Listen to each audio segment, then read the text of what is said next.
Idol. Sige. Magandang hapon po sa inyo, Nanay Norma, 63 years old. Hello po, Nay. Eh, nawala naman, Ban! Ay! Ban! Oy! Ban! Oy! Walang boses! Oh, Nay Norma. Sir, good afternoon po. Good afternoon. Yung boyfriend mo, si John Paul, 26 years old. Opo. Oh, pinipirahan ka lang daw nito. Tanungan mo po.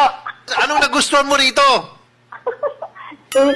Wala po, kasi pag nag-chat-chat kami, palabiro kasi yan po yun. Nakita na ba kayo nito?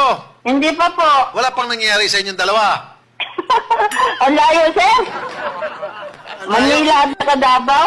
Taga saan po kayo ngayon, Nay? Dito sa Manila po. Tapos itong si John Paul. Nasa Davao. Anong trabaho po ni John Paul? Security guard po yun, sir. Ang tawagan natin dito ay apelido, parte ng respeto ng mga sundalo.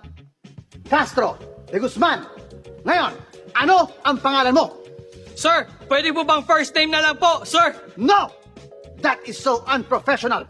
Kasama sa protocol natin ang pagtawag ng apelido sa ating mga kasama. Now, give me your name! Bebe ko, sir! You mean, Bebeko? No, sir! Bebe ko! Jonathan Bebe ko, sir! Okay.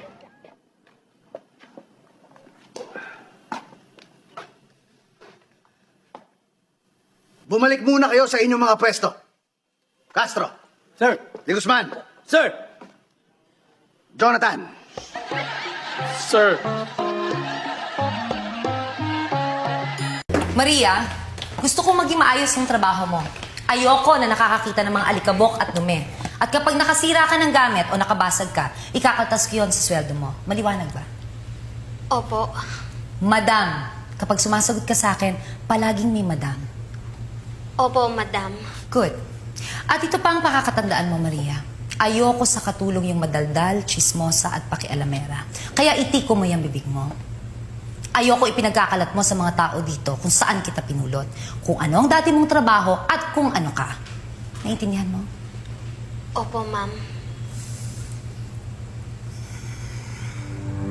Madam!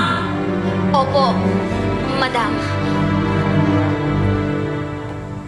Ay, ma'am, sandali. Bawal po kayo rito. Ban po kayo. Anong sabi mo? Ban po kayo. Bawal po.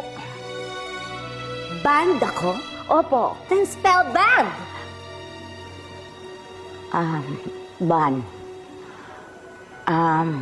Ban. Eh, sige, pumasok na lang kayo.